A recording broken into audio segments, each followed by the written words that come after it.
DJ Katika, pour le peuple, pour la liberté, jusqu'au bout. Jusqu'au bout, on va marcher, on va chanter. Jusqu'au bout, même blessé, on va lutter. Jusqu'au bout, on va lever nos poings levés pour la vérité, pour notre dignité. Zogo, est-ce que vous m'entendez? Ouais. Si vous m'entendez, oui, voilà, vous m'entendez très bien. Je viens de vous envoyer, oui, je viens de vous envoyer la caméra. Alors, vous allez cliquer sur accepter et ensuite enregistrer. Voilà, super, magnifique. Voilà, ouais, C'est bien super, fait. on vous voit parfaitement. Bien fait. Alors, Monsieur Guizogo, bienvenue sur le panel du groupe Floris TV. Merci, bonsoir. Voilà. Bonsoir. Alors, je vais faire rapidement, hein, je vais planter rapidement le décor. Notre émission du dimanche porte sur un échange avec vous, une sorte de cocktail questions-réponses. L'objectif est de pouvoir sortir avec l'édification autour de l'actualité politique et puis aussi l'actualité hein, de ce procès de votre, on va dire,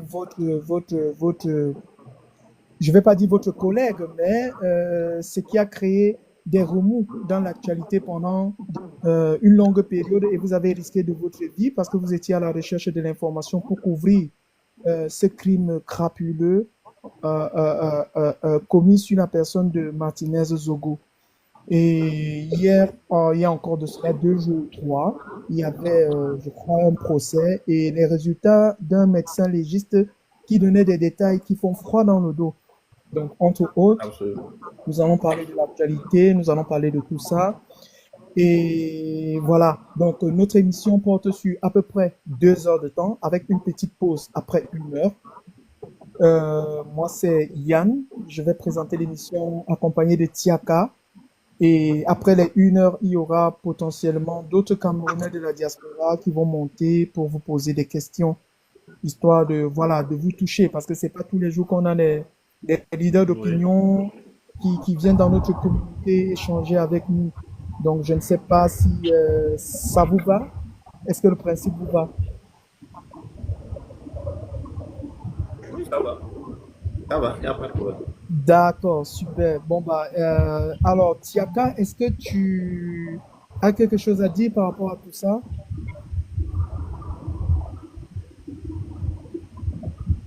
Bonsoir, Monsieur Zogo. Bonsoir, madame. Oui, voilà, donc on est vraiment ravis de vous recevoir. Bienvenue encore. Vous êtes un invité de marque, donc du coup, voilà, on est vraiment ravis de vous recevoir. Moi, je voulais profiter de cet instant pour demander aux personnes qui sont présentes sur le panel ce soir de tapoter massivement pour sécuriser le live, s'il vous plaît, et de nous envoyer des cœurs vraiment en masse, et puis surtout abonnez-vous aux comptes qui sont, voilà, pour les personnes qui sont présentes sur le panel, abonnez-vous massivement. Merci, Tiaka. Alors, je vais inviter tout le monde à tapoter massivement, s'il vous Tout à plaît. fait. Tapoter pour protéger le live parce que si vous ne tapotez pas massivement, on aura beaucoup de difficultés à terminer l'échange avec notre illustre invité. Alors, d'entrée de jeu, j'ai envie de vous poser une question, Monsieur Guizogo. Oui.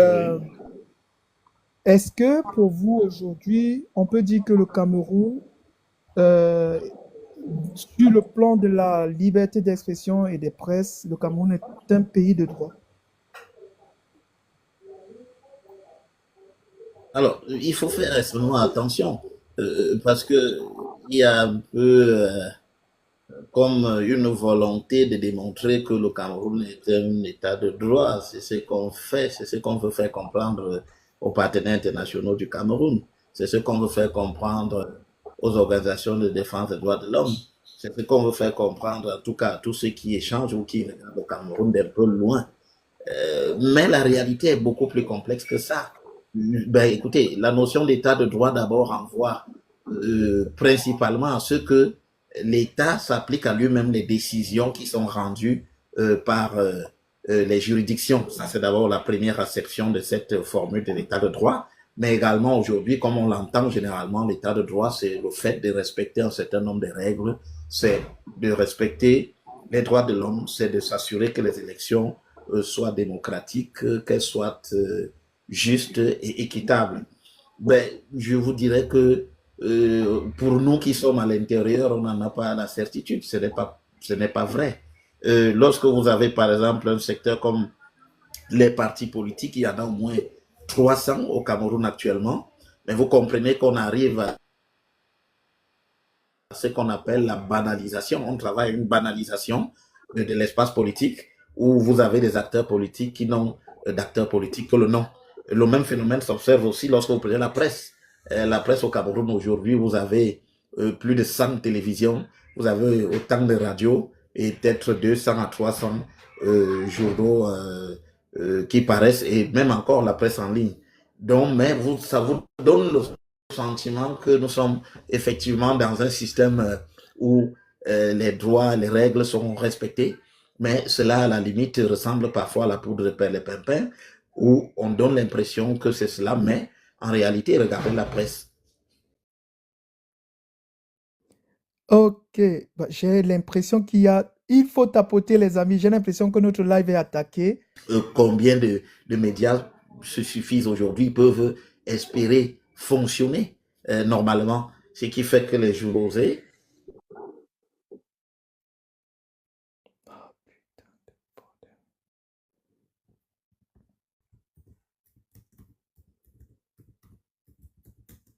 En difficulté,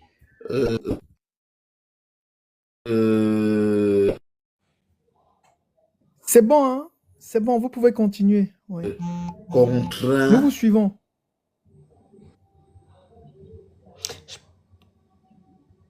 de faire un certain nombre de recourir à des pratiques qui ne sont pas tout à fait justes. Donc, globalement, l'état de droit, on en a encore loin. En réalité, on en est encore très loin. On ne peut pas dire qu'aujourd'hui, on est dans un état de droit au Cameroun. Ok, merci pour la réponse, hein. Et du coup, L'une des dernières illustrations, c'était oui. effectivement les candidatures à l'élection présidentielle. Ce qu'on a vu ne nous a pas confortés. On a écarté un candidat, Maurice Kamto, au prétexte qu'il il n'avait pas d'élu. Bon, c'est ce que dit la loi, oui, mais il a recouru à une autre formation politique qui, logiquement, cela lui permettait de pouvoir... oui. Oui, Donc, est-ce que vous m'entendez? de ce point de vue-là, la notion d'état de droit reste très ambiguë et très floue au Cameroun. On ne peut pas dire que nous soyons aujourd'hui dans un état de droit. La situation est très perfectible, on peut faire mieux. On peut faire mieux et c'est d'ailleurs dommage qu'on n'ait pas fait mieux après peut-être 50 ans d'indépendance, plus de 50 ans, 60 ans aujourd'hui, qu'on n'ait pas pu faire mieux que ce qu'on fait actuellement. Ok, ok, je ne sais pas. Oui, est-ce que vous m'entendez, Monsieur Gizogo? Oui, je vous Est-ce que vous entends. m'entendez? Voilà. Moi, je vais rebondir, je vais vous relancer, hein. Quand vous dites que c'est perfectible, dans perfectible, qu'est-ce que vous mettez concrètement? Qu'est-ce qu'on peut faire pour que aujourd'hui l'image Ah, soit je vous entends très bien. assez réluisante, on va dire. Pourquoi? En fait, pour vous, comment amener les choses à changer pour que cet état de droit soit effectif?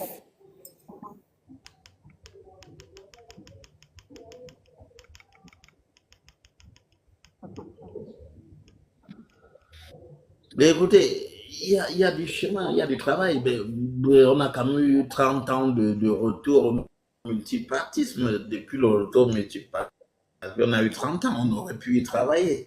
Donc, il s'agit de partir, à mon sens, de la vieille école, c'est-à-dire que de l'école du parti unique qui a beaucoup travaillé le Cameroun. Et il faut savoir que le parti unique a énormément travaillé le Cameroun.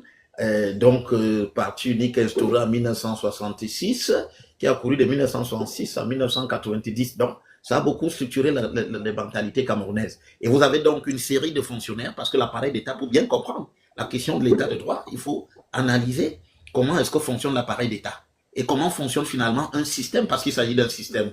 Et donc ce système est en place depuis les années 60 avec le parti unique. Il s'est prolongé après 1990 parce que la césure, vous voulez, la rupture qu'il y a eu en 90 avec l'introduction du multipartisme, très rapidement, on a vu que les choses ont été reprises en main après les premiers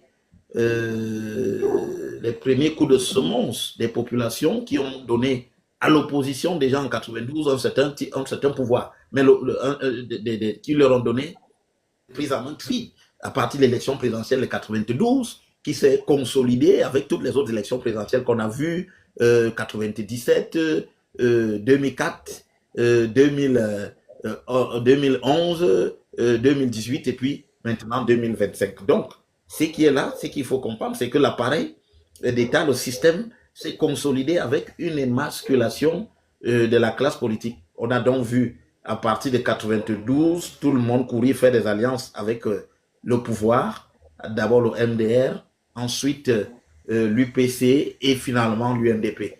Donc, tout le monde est resté dans cette logique-là. C'est la question centrale. S'il faut changer, s'il faut qu'on en vienne à l'état de droit, il faut d'abord qu'au cœur du pouvoir, qu'il y ait cette volonté même d'arriver à un état de droit, de faire en sorte que les règles soient acceptées et communes pour tous. Je peux vous dire qu'actuellement au Cameroun, nous vivons des situations extrêmement compliquées. Vous avez sur la question des litiges fonciers, le foncier, il y a des injustices criardes, énormes. Vous voyez des gens qui arrachent un terrain, vous avez beau avoir un titre foncier, mais vous trouvez un matin quelqu'un qui est en train de construire sur votre terrain. Vous ne savez pas très bien qui il est, il vous brandit des papiers qui n'ont rien à voir avec la réalité, parce que lorsque vous allez à la conservation foncière, on démontre bien que ce n'est pas le cas, mais il construit. Et vous avez des décisions de justice qui le consolident dans son action. Vous avez effectivement, si je peux prendre sur le champ politique, ce que le Conseil constitutionnel fait en dernier arbitre, quand le Conseil constitutionnel rejette systématiquement les demandes des forces alternatives, je n'ai pas envie de dire de l'opposition. Alors, on se retrouve dans quoi? On se retrouve dans une situation où c'est la perpétuation des injustices. Et je parle aussi du rôle des magistrats. C'est extrêmement grave. Aujourd'hui, la société camerounaise est en but à la corruption qui gangrène les milieux judiciaires. On n'a pas la garantie que des décisions de justice nous amènent à travailler en sorte que le pays soit, que les investisseurs, par exemple, soient en sécurité et que s'ils sont victimes d'abus, que la justice puisse les réparer. Donc, de manière globale, c'est des problèmes extrêmement graves et c'est pour cela qu'un phénomène comme la justice populaire gagne du terrain et a pris beaucoup d'ampleur. Vous avez dernièrement à Bafoussam, il y a un Camerounais qui a été tué pour une histoire de sexe disparu. En réalité, il était simplement venu laisser ses enfants en vacances et il s'est retrouvé lynché au marché de Bafoussam. Et cela montre très bien que la fragilité de la société camerounaise, avec des réponses qui sont maintenant des réponses privées face au phénomène de l'injustice.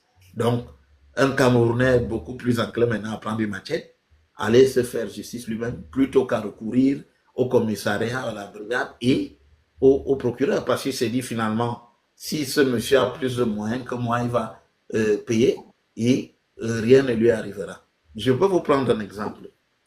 Il y a quelques mois, un gang de kidnappeurs avait notamment kidnappé 2 femmes dans un domicile ici en Kolmeseng, à Yaoundé. Kolmeseng, c'est un quartier de la capitale. Et ces 2 femmes ont réussi à s'échapper, dont une qui a sauté, je crois, du 6e étage de cet immeuble et qui s'est retrouvée avec des jambes brisées. Alors, ce gang de kidnappeurs a été arrêté. Mais sauf que 6 mois après, peut-être un peu moins de 6 mois après, on a retrouvé les mêmes kidnappeurs encore en train de faire exactement la même chose. Ça veut dire qu'ils avaient été libérés par les magistrats. Et vous voyez donc des conséquences pour la société. C'est aussi le cas, pareillement, pour le phénomène de drogue actuellement. Le phénomène de drogue. Ok. C'est incroyable. Ça prend de l'ampleur. Lorsque la gendarmerie ou la police arrête des trafiquants de drogue, mais je peux vous dire que ils reviennent très rapidement devant la scène. Ils passent parfois quelques semaines seulement à Kotengui et ils sont remis en liberté, Kotengui ou Nouvelle. Ils ont beaucoup d'argent. Bon, nous nous trouvons dans une situation extrêmement compliquée de laquelle on ne s'en sort pas facilement. Donc, c'est pour cela qu'il faut revenir aux fondamentaux. Il faut que cet état de droit-là, à partir du politique, puisse être construit, qu'on puisse le remettre en place. Donc, la direction est donnée par le leadership politique. C'est le leadership politique qui doit nous dire, vous savez, il suffit d'un mois ou deux pour éradiquer un certain nombre de choses. Si on a tous les commissaires centraux de nos villes, Yaoundé et Douala, pour prendre les deux principales, bon, Yaoundé et Douala, Bafoussam, Garoua, et Bamenda et Boya. On fait une réunion, on vous dit, monsieur les commissaires, dès demain matin, nous ne voulons pas voir un policier prendre de l'argent en route. Mais ça va se faire. Ça va se faire. Ce n'est pas sorcier. Donc, il faudrait que nous puissions le faire, mais c'est à partir du leadership politique. Et je doute très clairement que le leadership politique aujourd'hui puisse nous amener à faire quelque chose. Je voudrais vous prendre un exemple encore. Vous voyez, dans l'entourage du chef de l'État, il y a un enrichissement illicite énorme des collaborateurs du chef de l'État. On peut se demander d'ailleurs si le chef de l'État lui-même ne s'en rend pas compte. Lorsque vous avez des collaborateurs des hauts commis de l'État qui sont dans les stations-service, c'est-à-dire dans le pétrole, qui sont dans les restaurants, qui sont propriétaires des restaurants, qui sont, je ne sais pas moi, dans des affaires du foncier. Mais ce n'est pas possible. On ne peut pas s'en sortir. Les fonctionnaires ne peuvent pas mener un certain type d'activité. Aujourd'hui, vous avez plein de fonctionnaires, des commissaires de police, des lieutenants qui ont des taxis. Alors, à quoi ça nous mène? À rien du tout. Si vous êtes fonctionnaire, il y a un certain type d'activité qu'on ne pouvait pas mener. Vous pouvez tout au plus faire un peu d'agriculture. Oui, vous pouvez faire de l'agriculture. Ça se faisait déjà sous Aïdjo.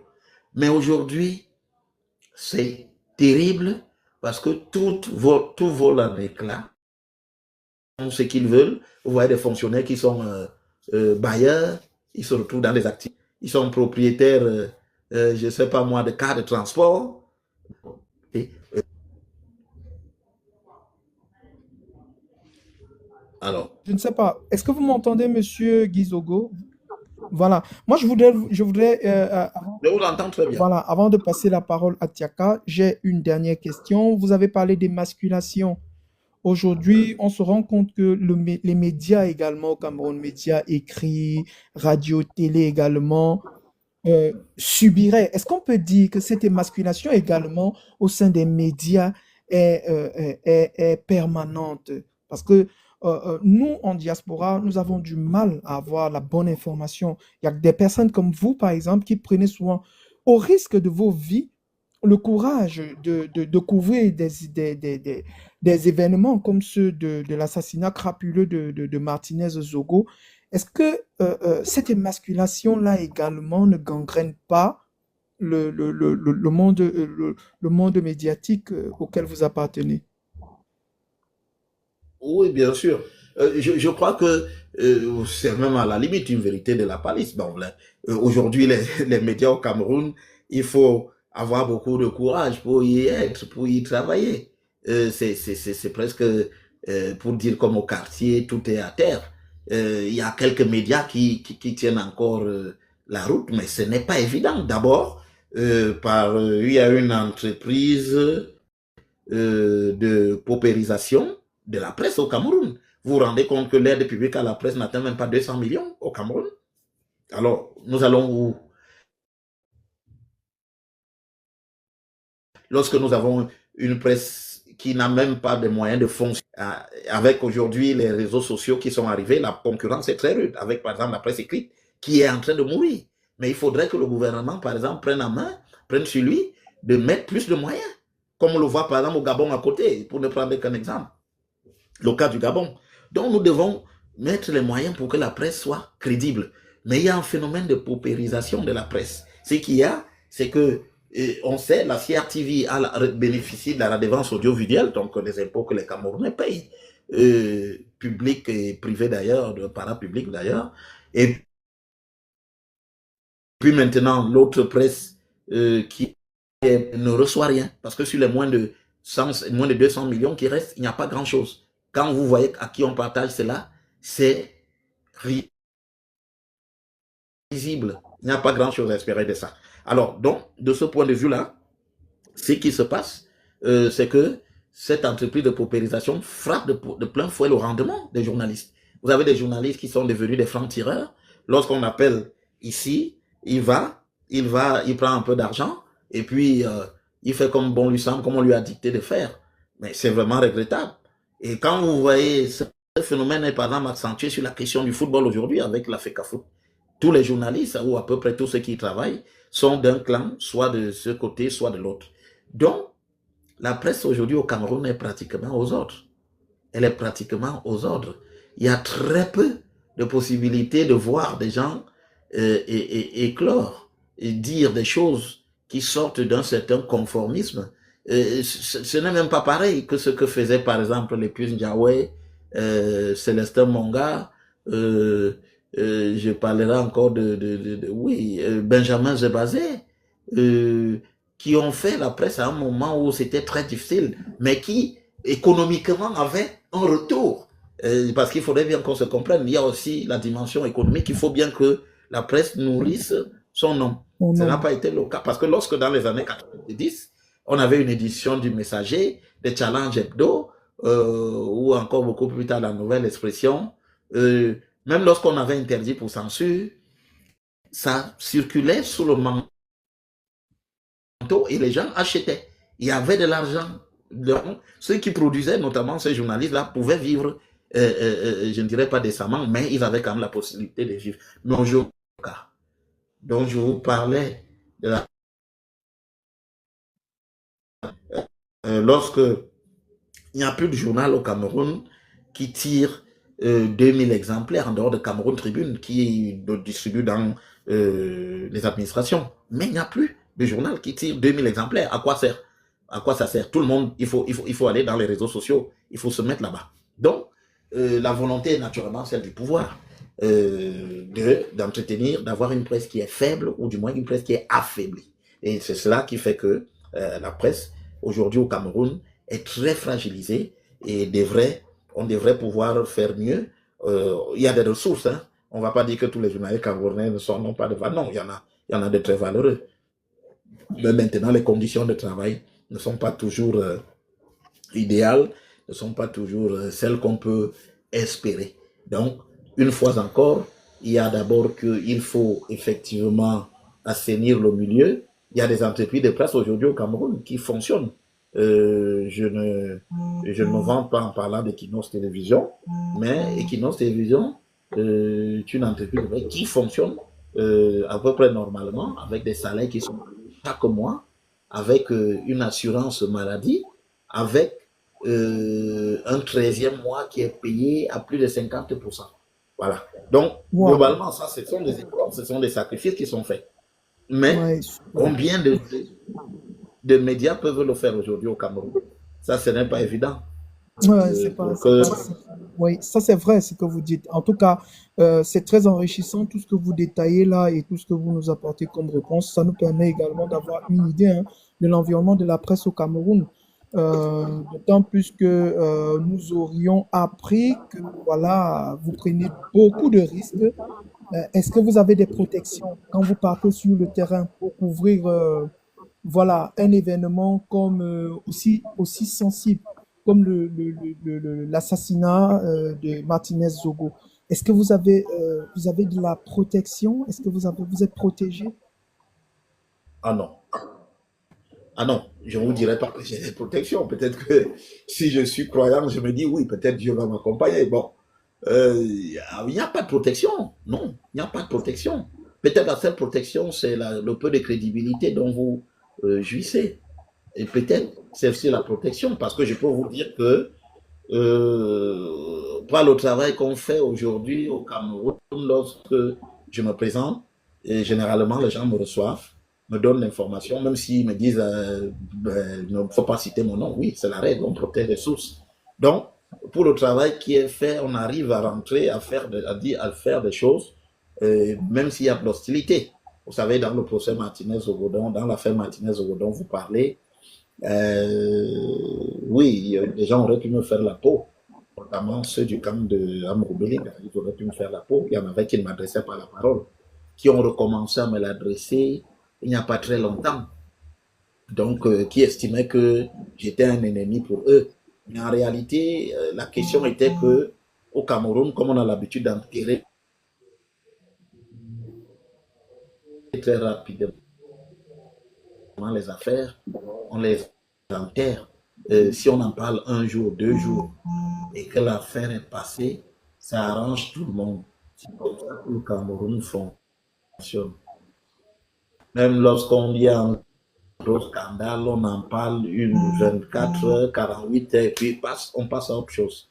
Mais comme je suis resté sur l'affaire, j'en ai parlé tous les jours pratiquement, alors j'étais devenu un ennemi pour ces gens-là.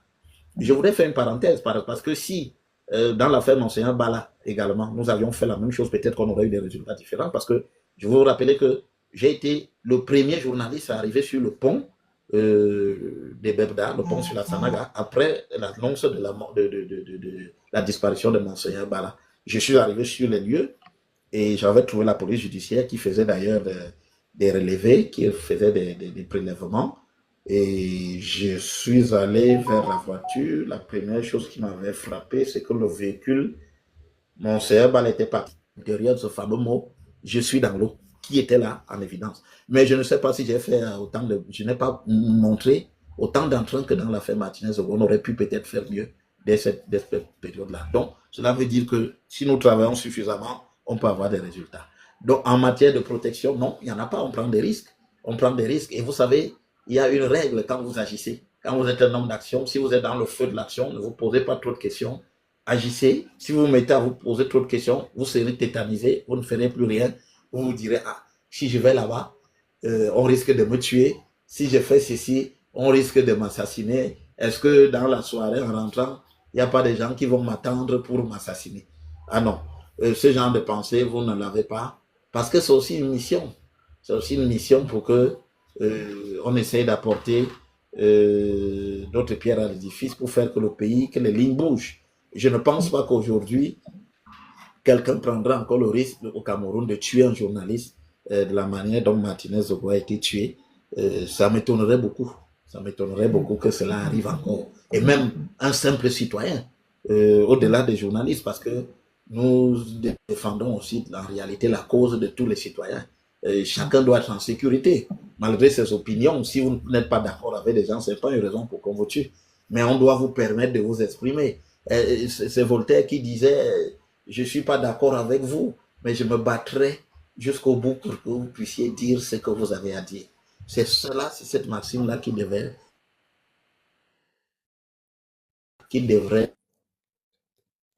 nous conduire dans tout ce que nous faisons au lieu de recourir à des pratiques barbares comme celles qu'on a vues dans l'affaire Martinez. Merci infiniment pour votre réponse. Et nous avons également une pensée pour Samuel Boazizi et Martinez Zogo, hein, au passage. Tiaka, est-ce que tu as une question? S'il te plaît, tu ouvres ton micro, Tiaka. Quelle est ta question? Oui, écoutez, moi je tiens à saluer votre courage. Je pense qu'on est tous là sur le panel. On salue votre courage et travail journalistique. Parce que malgré les risques, vous continuez quand même à faire votre travail, vous exercez encore votre métier. Moi, j'avais une question concernant le financement de la caution. On est en pleine campagne présidentielle. On a vu dernièrement passer un article de Jeune Afrique disant Kamungu Belinga, vous en avez parlé tout à l'heure, aurait financé la campagne de Biya à hauteur de 40 millions depuis la prison. Oui. Certains appellent d'ailleurs ce monsieur le Pablo Escobar camerounais. Et je voulais savoir si vous avez creusé cette histoire. Est-ce que selon vous c'est du buzz ou s'il y a vraiment du vrai là-dedans, quoi. Merci. Ben, allez, écoutez, il y a beaucoup de, bon, il y a beaucoup d'esbroufs. Bon, on va dire, il y a beaucoup d'esbroufs. Parce que pour quelqu'un qui est emprisonné et qui prend sur lui de financer la campagne du président à 40 millions, d'ailleurs, je vous dirais que ça ne représente rien. Mais il s'agit plutôt d'un appel du pied pour faire donner bonne impression, notamment au secrétaire général président de la République, pour que des faveurs puissent lui être accordées. C'est ce qu'il faut d'abord voir, parce que 40 millions, certainement que c'est des jeunes qu'il avait lui-même choisi auparavant avec l'un de ses hommes de main qui sont allés donner cet argent, ces 40 millions, et qui l'ont ébruité, qui ont ébruité cette affaire plus tard pour donner l'impression que ils sont dans les bonnes grâces du régime. Mais en réalité, vous savez très bien que depuis que cette affaire Martinez-Zogo a commencé, on nous a annoncé plus d'une fois, peut-être plus d'une centaine de fois qu'Amour Belinga allait être libéré, mais ça n'a jamais été le cas. Donc, il y a des bonnes raisons pour que la justice ait pensé qu'il fallait le maintenir en prison. Alors, maintenant, pour tout ce que se passe autour, c'est beaucoup, je n'ai pas envie de dire d'agitation, mais c'est beaucoup de manipulation, notamment de l'opinion aussi. Il faut influer sur l'opinion pour que l'opinion pense que en réalité, ces gens sont détenus pour rien, ce qui n'est pas forcément le cas. En tout cas, la justice a donné les raisons pour lesquelles ils sont retenus. 40 millions, oui, mais on a l'habitude, pour venant de communiquer dessus, c'est lui, c'est dans son camp qu'on communique à ce sujet. Donc, allez savoir qu'est-ce qui se passe exactement et si effectivement ces 40 millions-là sont arrivés pour la campagne de Paul Biya, ça, je ne peux pas le certifier à l'heure qu'il est. Et donc, en réalité, il n'y a pas, ce monsieur ne bénéficie pas autant d'entrée à la présidence qu'il voudrait en donner l'impression.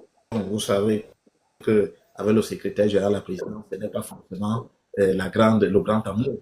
Peut-être qu'il a d'autres soutiens de ce côté-là, mais c'est bien le secrétaire général de la présidence qui est à la baguette pour ce qui concerne l'affaire Martinez-Zogo et qui a effectivement permis par son poids pour que la vérité commence à se savoir dans ce dossier, du moins pour que un procès, pour que les gens soient interpellés, pour qu'on arrive à un procès. Donc, je considère, je pense, je vous parle je vous le dis sincèrement en étant sur le terrain ici, que c'est beaucoup plus d'esbrouf et de la manipulation, tentative de manipuler l'opinion, de donner l'impression et d'essayer de se racheter, en fait, de s'acheter une conduite, si l'on veut, pour espérer être élargi dans le procès qu'on connaît et qu'on suit tous actuellement. Voilà globalement ce que je peux vous dire à ce sujet. Ok, merci. Tiaka, tu aurais encore une question peut-être? Je ne sais pas, sinon je passe la parole à Match pour sa question. Oui, tu peux passer la parole et puis si jamais j'ai une autre question, je reviendrai plus tard. Merci, monsieur Zogo. Ah, attendez, j'ai une question. Ouais. Monsieur Zogo, est-ce que vous vous avez un lien familial avec Martinez Zogo? Parce que vous avez le même. Ah ouais, bon, écoutez, nous sommes du même département. Oui, nous sommes du même département.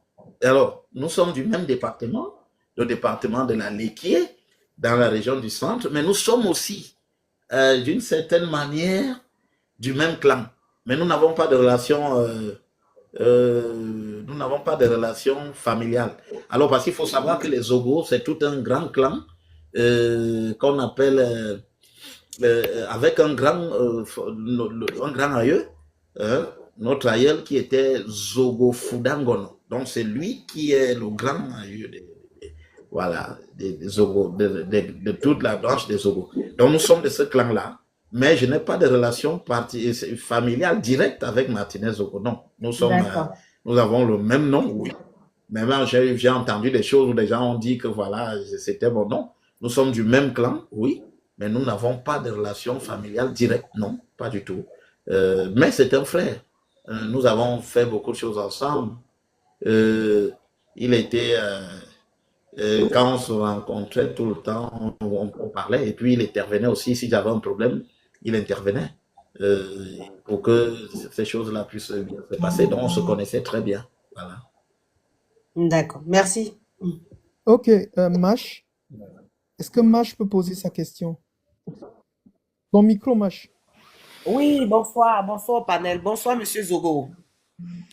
Bonsoir. Merci beaucoup de nous accorder votre présence ce soir et de nous édifier avec ce que vous nous expliquez. Mais moi, ma question, c'est, nous avons bien compris que le Cameroun actuellement n'est certainement pas un état de droit et que votre profession en tant que journaliste, c'est vraiment de véhiculer l'information et quelque part vous êtes un peu muselé et c'est difficile pour vous de transmettre les choses correctement, ce qui fait en sorte que le peuple ne peut pas être vraiment au parfum de l'information comme il se doit. Donc ma question est la suivante, pourquoi est-ce que par exemple les groupes de journalistes ou alors je sais pas le syndicat des journalistes à un moment n'essayent pas de voir comment ils peuvent mettre fin à ce système-là. On est un peu coupé. Naturellement, on ne peut pas accepter que ça perdure dans Vous pouvez reprendre ça. c'est un peu ça Oui, ma question. vous pouvez reprendre, ça a été coupé un peu.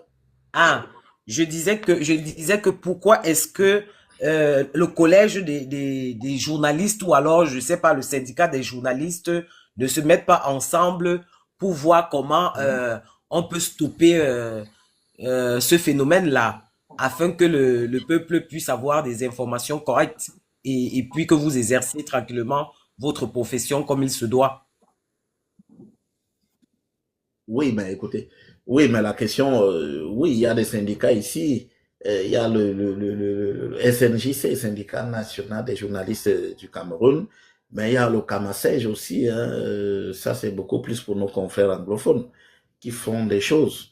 Mais je ne suis pas certain que ces syndicats ont d'ailleurs peuvent avoir un impact considérable sur la gestion de l'information, sur la manière dont les choses doivent se passer. Je voudrais que l'accès à l'information, par exemple, c'est un pilier pour le métier. Il faudrait que lorsque nous voulons informer les Camerounais, que les administrations soient disposées à nous donner ces informations-là. Mais ce n'est pas toujours évident. En réalité, les administrations ici priorisent d'abord la CRTV. Je peux même vous dire qu'il y a des événements où on ne nous appelle pas du tout. Hein. La presse privée considère que vous n'êtes pas les bienvenus. Et on donne, vous ne verrez que la CRTV qui couvrira un certain type d'événements où la presse privée n'est même pas associée. Mais heureusement qu'aujourd'hui, beaucoup d'acteurs comprennent que la presse privée relaie même parfois mieux les informations que les médias publics. Donc, c'est ça qui permet quelquefois de nous voir sur le même pied d'égalité que ces gens-là. Mais la situation reste très, très compliquée. Et c'est pour cela que ce sont des équations personnelles qui permettent d'arriver à donner des informations. Je parlais tantôt de la crédibilité. Quand vous avez travaillé, vous arrivez quand même à avoir des résultats. Le moins haïssable, mais il faudrait quand même que je vous dise que moi, je suis dans la presse au Cameroun depuis 97. C'est un chemin. Depuis 97, vous pouvez compter. J'ai fait beaucoup la presse écrite avant même de venir à la télévision. C'est beaucoup plus tard que je suis arrivé à la télévision en 2011, 2010. après avoir fait la presse écrite depuis 97. Donc, vous avez aussi votre, votre carnet d'adresses et vous avez ce que vous avez fait depuis des années qui travaillent pour vous.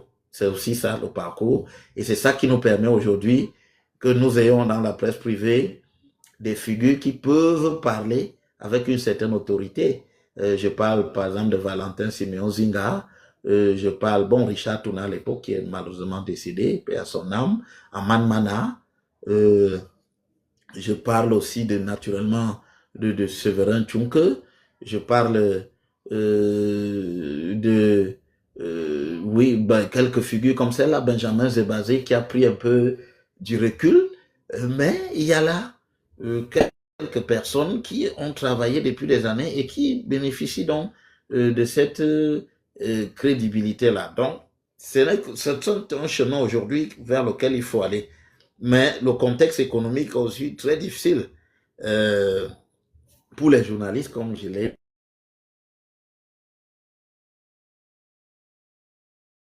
dit, et qu'on puisse donner des informations. Mais de toutes les manières, il faut comprendre que c'est une bataille et rien n'est donné. Et des journalistes doivent travailler à arracher ces informations-là, à les avoir d'une manière ou d'une autre pour donner la bonne information aux Camerounais. Quand vous travaillez, si les gens vous font confiance, si les gens voient le rendu que vous donnez, ils seront enclins aujourd'hui à vous donner ces informations-là. Alors, l'affaire Martinez-Zogo que je couvre, là-dessus, j'ai pu bénéficier de ce crédit-là. Lorsqu'il y a d'autres affaires, quand je viens, on me donne des informations, même, je vous dirais que même les officiers de l'armée, ils m'en donnent, les officiers de police judiciaire. Ils me disent, voilà, moi je viens, je demande l'audience, même les procureurs, les magistrats, je demande l'audience. Ils me reçoivent. L'affaire Saint-Désir à Tango, par exemple, oui, je suis allé demander des informations, donc les magistrats me reçoivent. Ils me disent, voilà comment le dossier va être fait, on va faire retour, nous faisons, et voilà, pendant que le papier, les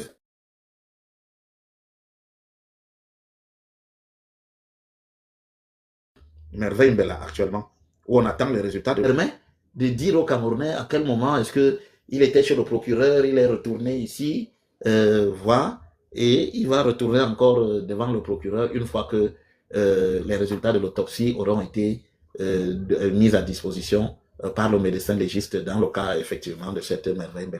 Donc c'est une équation très complexe aussi, mais il faut travailler.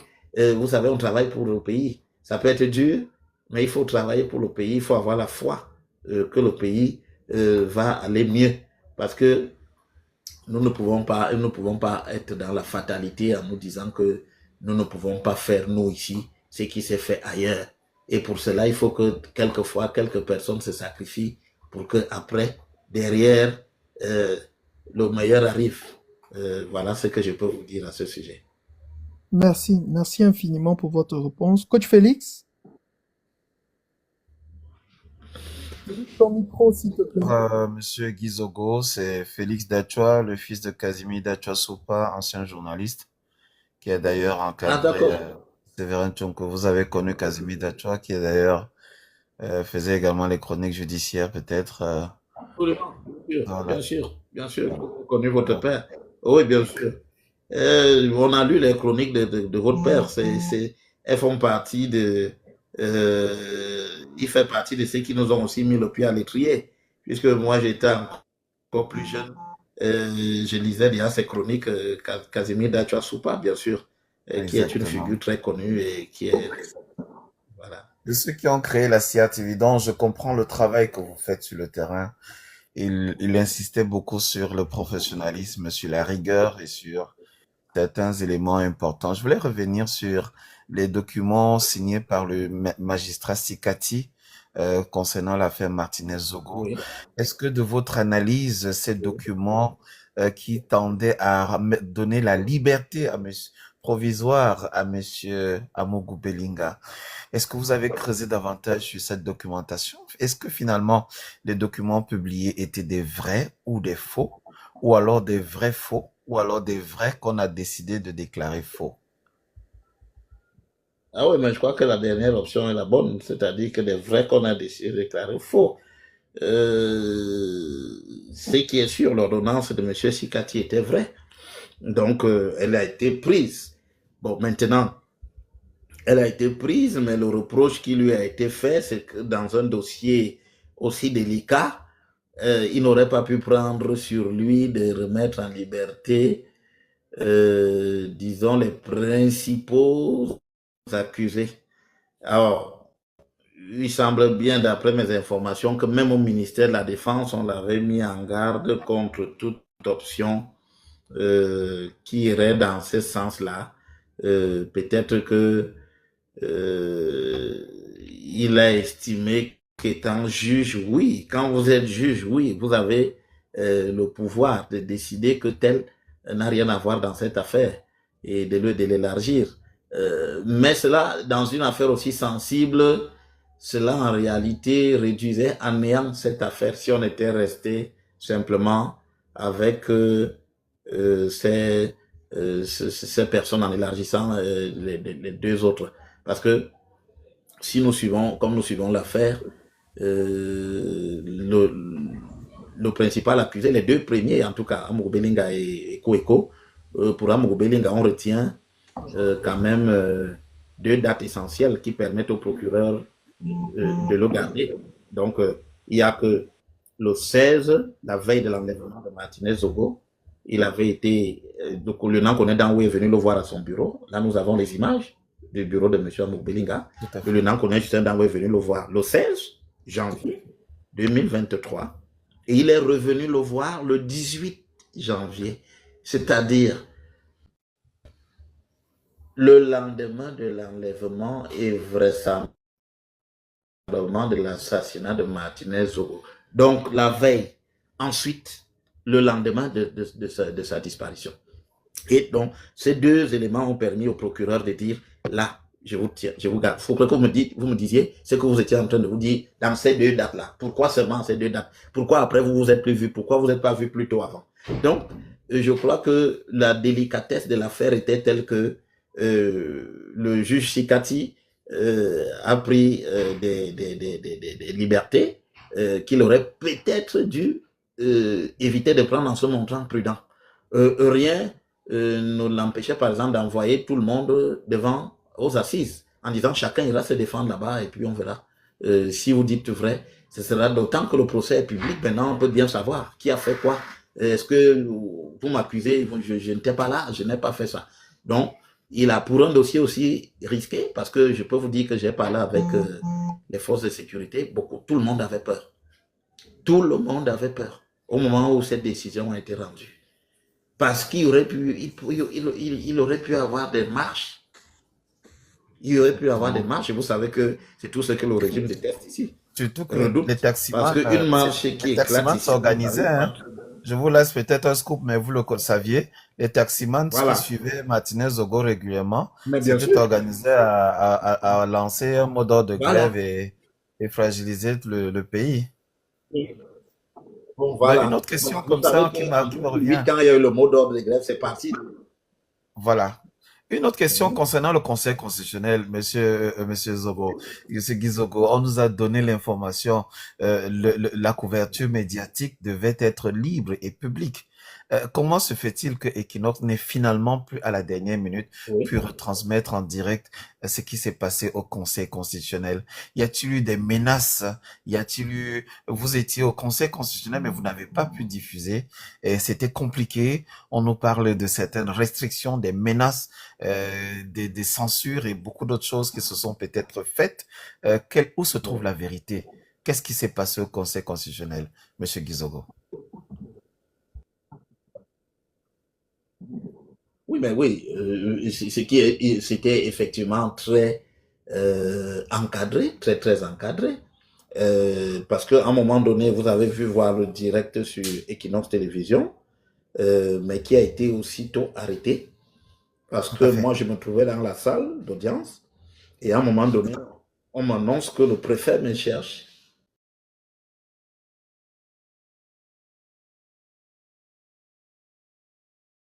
qui les a mis tapotants fort. On me dit, le préfet me cherche. J'ai dit, mais le préfet me cherche. Je comprends très bien, le préfet me cherche pourquoi? Et je me lève, et on me dit, le préfet te cherche. Je me dis, ah bon, je me cherche pourquoi le préfet? Et je ne sais pas que j'ai un rendez-vous avec le préfet. On me dit, il est devant la porte là. Bon, je me lève, je sors, je trouve le préfet. Il me dit, mais vous êtes en train de faire le direct. Oh, je lui dis, ben,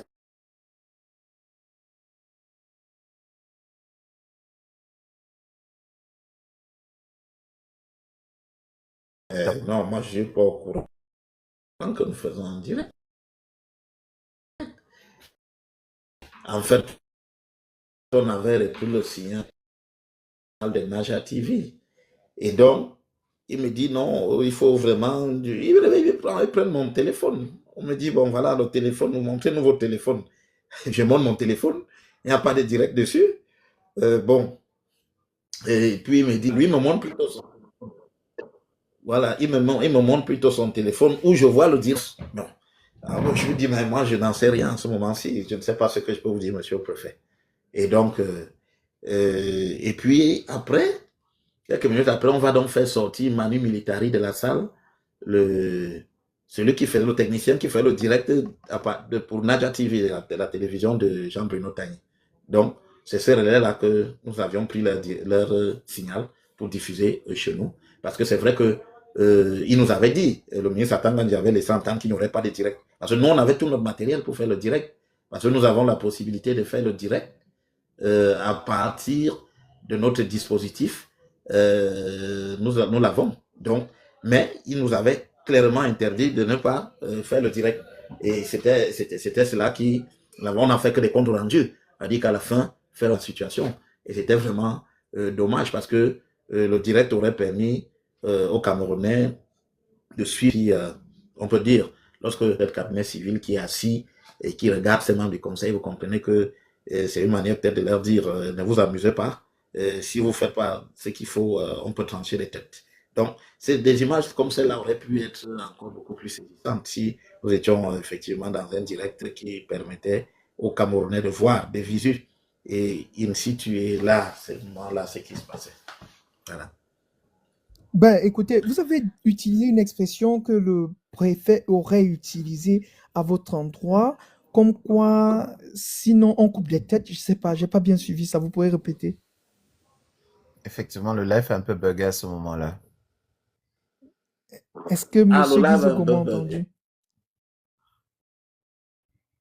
Oui, Alors, ce qui se passe, c'est que je disais qu'il y avait dans la salle où il y avait le directeur du cabinet civil qui était là, qui est le mandataire du président. Vous avez le directeur du cabinet civil qui est assis à quelques 5 mètres, peut-être moins de 10 mètres des membres du conseil, hein, à une dizaine de mètres. Les membres du conseil le voient en évidence. Alors là, il est clair qu'il y a une pression qui est mise. Une manière de vous dire, bah, écoutez, si vous ne faites pas ce qu'on attend, vous pouvez avoir quelques ennuis. Bon, je veux encore être gentil en disant quelques ennuis, parce que vous pouvez en avoir sérieusement. Et donc, c'est un peu cela. Et donc, ok. c'est la pression qui est mise sur les membres du conseil qui ne peuvent rien.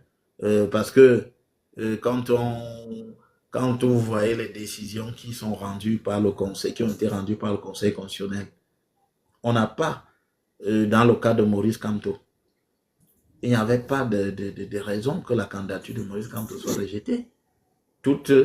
Elle offrait toutes les garanties, un parti politique qu'il avait investi. On a fait sortir un magicien du chapeau pour venir mettre tout cela en l'air. Et d'ailleurs, je vous dis qu'il y a jeudi dernier, il y a eu une audience encore au Conseil constitutionnel où un certain Michel Nechachesi a saisi le Conseil constitutionnel pour dire que la candidature de Kamto a été invalidée sur des fausses bases. Parce que Dieudonné Yebga a produit des documents faux. Alors le Conseil constitutionnel s'est démonté en disant ah, il faut aller au tribunal administratif. Vous voyez? Tout à fait. Et c'est ça. Voilà. Donc, il aurait pu, si c'est sur la base de documents faux, comme nous en avons la certitude, parce que là, il n'y a même pas de débat. Mais alors, pourquoi avoir écarté la candidature de Kamto? Pourquoi? si c'est sur la base de documents faux. Et le Conseil constitutionnel peut revenir, non? Il dit oui, si c'est au cas où on remet la candidature, on la réhabilite. Mais ils sont défaussés à aller au tribunal administratif. Ah là là. Alors, le tribunal administratif, combien de temps? Il prendra combien de temps pour le faire? Donc, c'est un peu tout cela, c'est-à-dire que le Conseil constitutionnel, les conditions de travail, même pour la presse, ce n'est pas cela, ce n'est pas évident. Quand les enjeux sont déjà grands, vous avez l'OMINAT qui fait des mises en garde, et puis même le Conseil national de la communication aussi, qui nous dit par exemple ces jours-ci que nous allons devoir arrêter toutes les émissions de débat pour les mettre seulement au format de la campagne électorale. Mais est-ce que c'est eux qui payent l'électricité à Equinox Télévision? C'est eux Justement, qui non. payent les salaires? Alors, ils ne payent pas les salaires. Est-ce que si nous enlevons droit de réponse au dimanche, qui est un programme très suivi, pourquoi nous enlèverions droit de réponse au dimanche? Bonne Pourquoi? question. Mais ce n'est pas possible. Donc, c'est autant d'entraves qui font que les Camerounais ne peuvent pas vraiment, on ne peut pas travailler, les journalistes ne peuvent pas travailler normalement. Donc, on en a eu des entraves comme ça au Conseil constitutionnel pendant cette session-là. Voilà ce qui s'est passé. Donc, je peux vous dire que le journaliste de Naja TV, on l'a fait partir hein, pour lui dire de ne pas revenir, pour venir suivre l'audience. On l'a fait partir. Donc, ils auraient même pu, comme cela, vous dire, bon, comme c'est un journaliste, peut-être ça va être trop gros. Parce que tout ce qu'on a pris en bas, à l'entrée du conseil, qui venaient suivre un procès qui était public, on les a envoyés au tribunal militaire. Il y a encore quelques-uns, ce qui est C'était terrible. même ma Les dernière procès question, sont... justement, Monsieur Guizogo. Est-ce que Oui. vous avez suivi ce dossier, les 29? Est-ce que vous avez assisté à des arrestations durant le conseil? Et est-ce que vous avez été témoin de certaines scènes de brutalité, d'arrestation? Et quelle était votre analyse? Qu'en est-il des 29 qui ont été triés au volet et dont on a gardé simplement ceux dont le radical, le nom, avait une certaine consonance tribale? Et où en est-on avec ce dossier? C'était ma dernière question. Ah oui, oui, j'ai pas assisté directement aux interpellations, mais très vite les informations me sont remontées parce que des gens m'ont écrit même. Moi, j'ai reçu des gens m'écrivant étant dans cellule. Il y a des gens qui m'ont écrit. Il y a eu une jeune dame qui avait pu, je ne sais trop comment elle avait fait. Elle avait gardé son téléphone par devant elle lorsqu'elle a été interpellée. Et euh, elle m'a écrit pour me dire que voilà, nous sommes à la gendarmerie et voilà, je suis allé personnellement voir le commandant de cette unité de gendarmerie là et je lui ai dit mais il y a des gens qui sont ici, qui sont aux arrêts. Je lui ai dit mais je suis peut-être journaliste mais il n'y a pas, c'est pas forcément quand je fais le papier que je suis utile, je peux aussi venir intervenir directement et c'est ce que j'ai fait je suis allé directement sur le terrain. Parce que quand nous sommes au palais de congrès, vous êtes en haut, vous êtes en salle d'audience, il y avait des gens qui voulaient entrer. Donc toutes les entrées étaient barricadées. Tout était barricadé. Et donc, au faciès même déjà, il y avait des gens qu'on repoussait. Et je crois qu'on leur a demandé même parfois de se présenter. Et une fois qu'ils avaient donné le nom, on disait non, vous ne pouvez pas passer. Et il y a donc eu des procès sont publics au Cameroun. Si même il y avait eu des partisans de Maurice Kamto qui venaient suivre les procès, mais il y a les forces de l'ordre, on n'a qu'à les encadrer. Et d'ailleurs, même les audiences dans les tribunaux, le président du tribunal, la collégialité fait déjà la police d'audience. Si quand vous êtes au procès, vous avez tout le temps le président du tribunal qui dit, ben, écoutez, gardez le silence, on n'a pas besoin de réagir quand une décision est prise. Et tout le temps, on vit ça dans les procès. Alors, pourquoi avoir empêché ces gens de monter, d'assister au procès et de les arrêter en plus? Donc, c'était ça le problème. Donc, il y a eu des violences, on a amené ces gens. Donc, j'ai suivi ce dossier très bien, d'ailleurs, en coordination avec Maître Hippolyte Méli, les avocats du MRC. Et j'ai suivi. Et d'ailleurs, à un moment donné, je peux vous dire que ça s'est négocié. Il y a eu de l'argent qui a été payé même à un moment donné pour libérer des gens. Donc, il n'y avait rien de très clair. Il n'y avait pas de consigne claire pour arrêter ces gens. Non, il n'y en avait pas. Non, maintenant on les a arrêtés. Quelquefois on a pris de l'argent, quelquefois on a violenté des gens, on les a gardés longtemps en cellule et il y en a quelques-uns qu'on a décidé d'envoyer en jugement, mais je pense que c'est une manière de casser. Si vous avez déjà Bibou Nissak en prison, professeur Foga en prison, il s'agissait effectivement de casser le MRC par tous les moyens. Et ça, c'est une stratégie qui a été mise en place depuis très longtemps. Depuis après au moins 2018, pour affaiblir aussi le MRC. Vous évoquez les questions en consonance tribale. Oui, bien sûr, et c'est vraiment dommage. Vous savez, on ne peut pas interpeller les gens simplement pour leurs origines. Ça nous renvoie à des scènes qui nous rappellent beaucoup de choses pendant la Deuxième Guerre mondiale, avec les Juifs qu'on traquait simplement parce qu'ils étaient Juifs.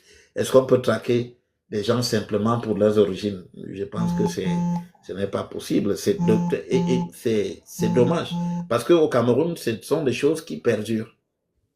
Je peux vous dire qu'en 92, lors de l'élection présidentielle 92, à l'époque, je vivais à Konolinga. J'ai vécu des scènes comme ça où les gens de l'Ouest ont été cassés, pourchassés.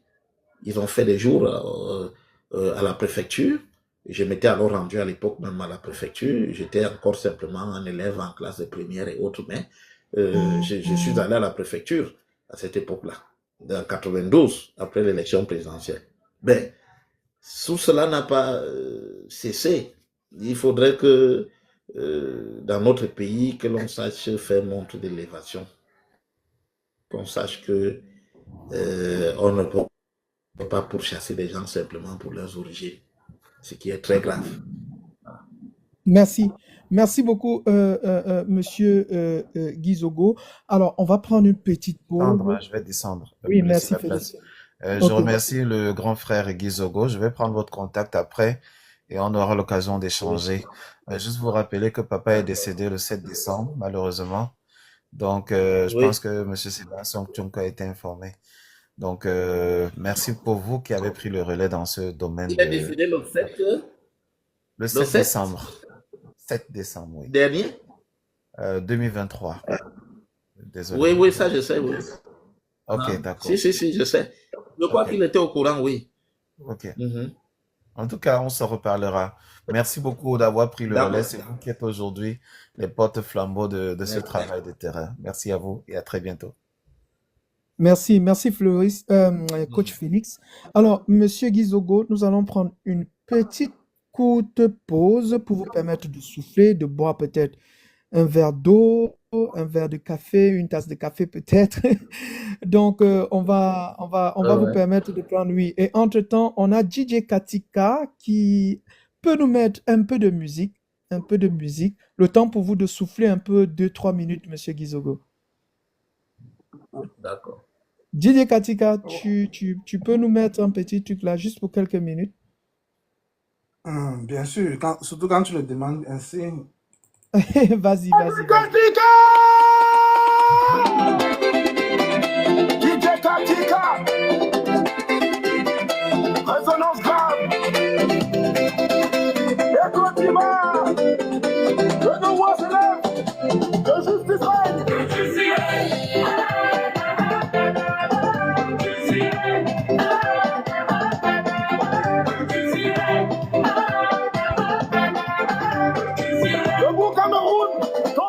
S'apprête.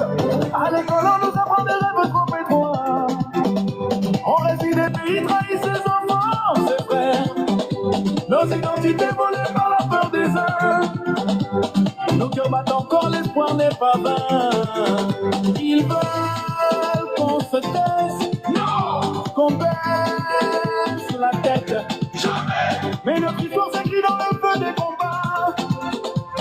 Nos voix sont des armes et personne ne nous arrêtera. Que justice règne au nom de nos frères, au nom de nos sœurs. Pour l'école, pour le travail, pour nos douleurs. Sur nos rêves, nos amours, nos lendemains. Cameroun debout, ton nature et ton bonheur. Que justice règne. Que justice règne. Que justice règne. Que justice règne.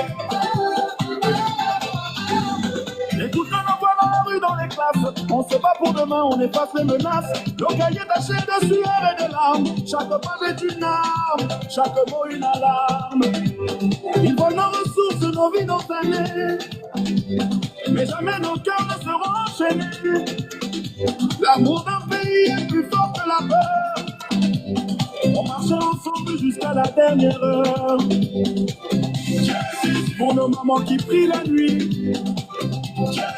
Pour nos papas qui n'ont jamais fui. Pour nos jeunes enfants d'école. Pour nos vies, pour reprendre le contrôle. Que justice règne. Au nom de nos frères, au nom de nos sœurs. Pour l'école, pour le travail, pour nos douleurs. Sur nos rêves, nos amours, nos lendemains. Amour, pour ton avenir est entre tes mains. Justice règne.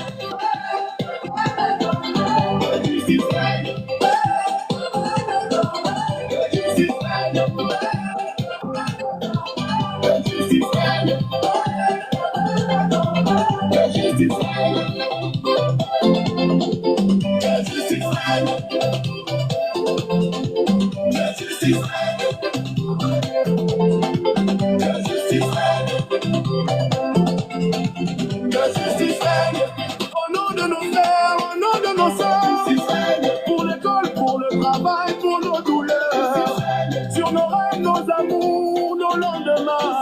Cameroun debout, ton amour est entre tes mains. Justice règne. Justice règne. Justice règne. Justice règne. Que justice règne. Que justice règne. Que justice règne. Toujours.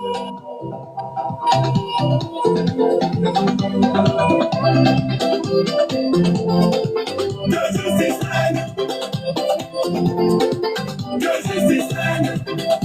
Que justice règne. Que justice règne. Toujours. Que justice règne. Merci. Que justice règne. Que justice règne. Que justice règne. DJ Katika, tu peux baisser un peu. Que justice règne. Merci, merci infiniment. Merci pour cette courte pause. C'est le créateur de cette œuvre, hein, Monsieur Gizogo. On en a comme ça au sein de la diaspora.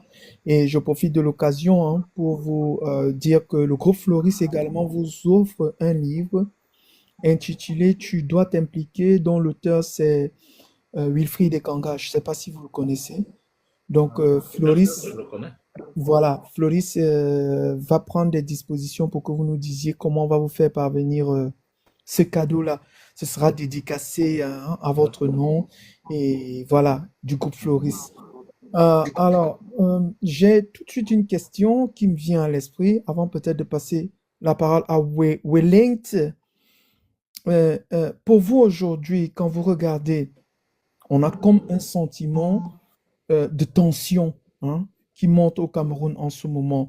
Et c'est très animé sur la fibre tribale. Est-ce que pour vous aujourd'hui, après les propos de Achille Bembe, Karais Fosso, vous avez l'impression qu'il y a un problème ou qu'il y aurait un problème bamileke entre guillemets?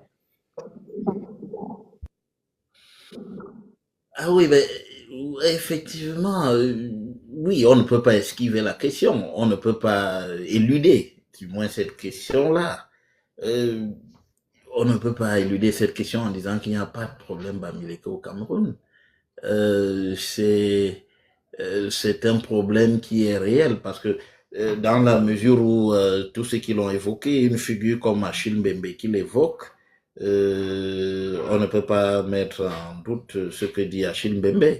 C'est évident. C'est évident depuis la période coloniale parce que il faut voir qu'il y a un construit du problème de la question bamileke au Cameroun à partir de Lamberton qui dit que le Cameroun accède à l'indépendance avec un caillou dans la chaussure. Ce sont les bamileke. Il le dit clairement. Alors, tous ceux qui vont donc suivre dans la foulée, du point de vue politique, sera être de travailler effectivement à considérer que le Bamileke est une menace. Parce que il faut bien voir que c'est la raison pour laquelle le pouvoir politique au Cameroun n'a pas forcément toujours confié un certain type de responsabilité aux originaires de l'ouest du Cameroun. Même sous Ahidjo, Ahidjo, pour commencer par lui, a d'abord utilisé les gens, des ressortissants de l'ouest pour, en réalité, réprimer leurs propres frères. Lorsque vous avez eu Enoch Koye, vous avez eu d'autres figures qui ont travaillé d'abord, simplement. Le nom m'échappe, il y a quelqu'un qui a, il me reviendra, Samuel Kamé, qui vont travailler dans la répression d'abord. Donc c'est à cela qu'ils ont été utilisés. Mais vous avez des postes, des responsabilités qu'on n'a jamais confiées à nos frères de l'Ouest. Et cela se poursuit même dans le régime actuel. Et donc, la logique a été de se méfier du Bamileke et même à la limite de le contenir dans l'espace économique en disant voilà, ils doivent faire des affaires, ils ont des capacités pour, mais en ce qui concerne le politique, il ne faut pas leur donner plus d'espoir que ça. Donc, c'est un problème réel. Achille Bembe le dit, c'est un historien de talent, c'est un historien qui a travaillé sur cette question plutôt du côté des bassins dans le maquis, dans le pays bassin, mais qui connaît très bien, qui a une large vue de cette question-là. Et même Mongo Betty également a beaucoup travaillé. Vous voyez la polémique sur Monseigneur Ndokmo, avec cette lettre des prêtres du diocèse de Douala, qui remonte à 87, où on a attribué à Monseigneur Ndokmo des déclarations, en tout cas pas des déclarations, mais en réalité, tout un programme qui viserait à installer le Bamileke comme la puissance hégémonique du Cameroun. Mais vous vous rendez compte, depuis 87, cette affaire a essaimé la société camerounaise. Il y a beaucoup de gens qui pensent que c'est vrai. Parce que Monseigneur Ndokmo a même répondu en disant c'est faux dans les éditions, dans la revue de Mongo Betty, Peuple Noir. Mais pas grand monde. En dehors de quelques personnes bien informées.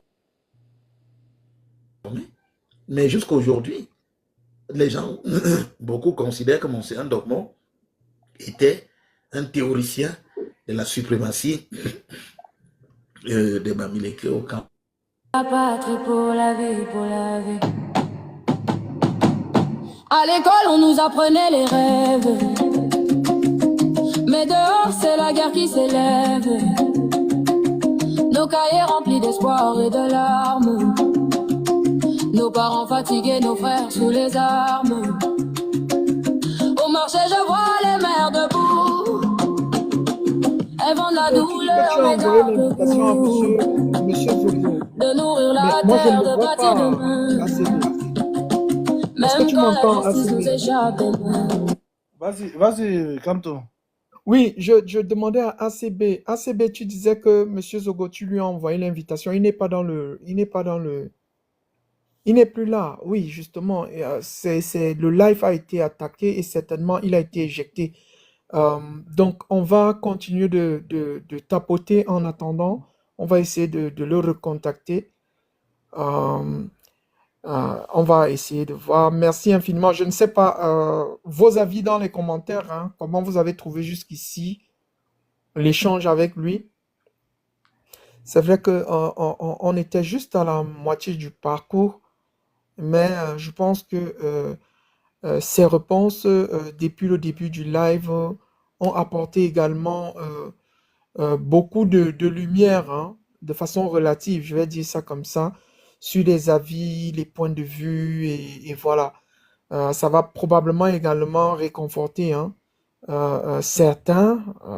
Voilà. Donc, euh, c'est dommage, Léo Solange. Je suis désolé pour toi, tu viens d'arriver. C'était vraiment très intéressant, surtout quand il a commencé à développer, hein, de son point de vue le problème Bamileke, entre guillemets, au Cameroun. Donc voilà, On va continuer de tapoter en attendant. On continue de tapoter et DJ Katika, tu nous mets un peu de ta musique également. Merci. Merci Joe Moussi, merci Joe Moussi pour le retour que tu nous fais, que c'était bon et explicite. Merci. Vas-y DJ Katika. Pour la patrie, pour la vie, pour la vie. À l'école, on nous apprenait les rêves. Mais dehors, c'est la guerre qui s'élève. Nos cahiers remplis d'espoir et de larmes. Nos parents fatigués, nos frères sous les armes. Au marché, je vois les mères debout. Elles vendent la douleur, mais gardent le goût. De nourrir la terre, de bâtir demain. Même quand la justice nous échappe des mains. On a l'amour, on a la force. On a le feu dans nos écorces. Même si le système nous écrase, on lève le poing, on brise la glace.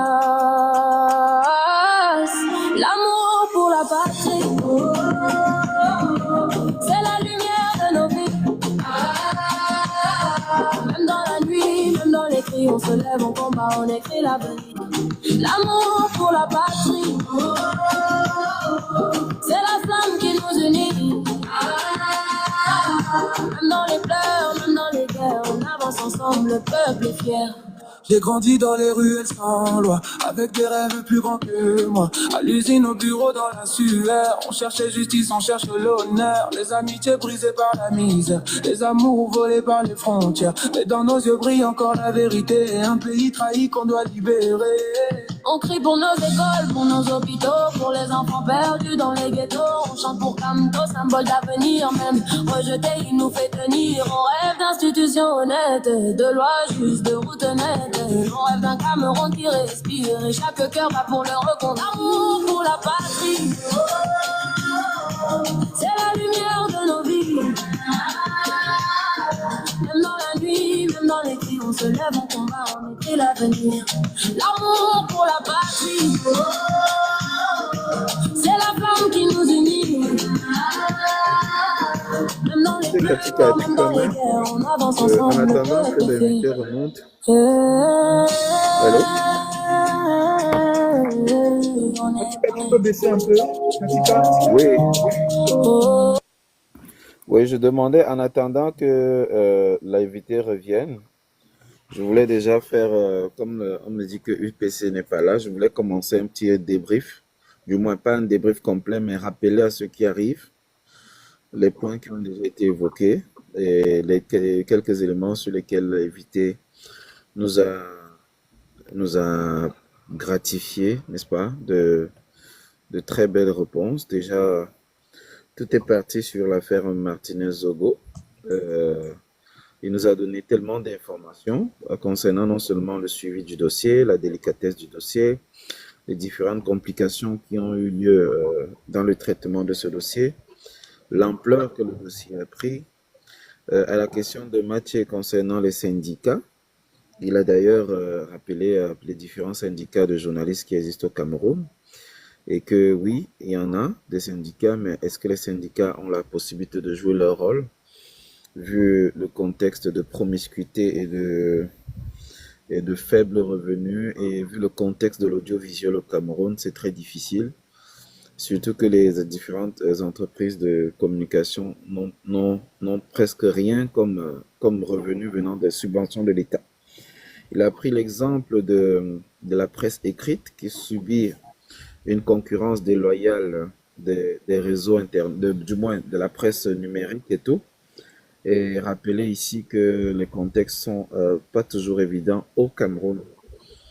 Au sujet de la question du modérateur concernant l'état de la justice au Cameroun, il a pris beaucoup de temps, plus de 10 minutes, pour nous expliquer les contextes d'absence de justice au Cameroun. Il a pris des exemples très concrets avec les magistrats, avec la magistrature, il a pris énormément d'exemples très précis qui permettent de comprendre les gros problèmes, non seulement de la corruption, dans le système judiciaire camerounais, l'absence de recrutement, les lenteurs administratives, le rejet de la candidature du professeur Maurice Kamto a été également un point qu'il a évoqué ici, en montrant ce cadre non institutionnel dans un État qui se dit État de droit.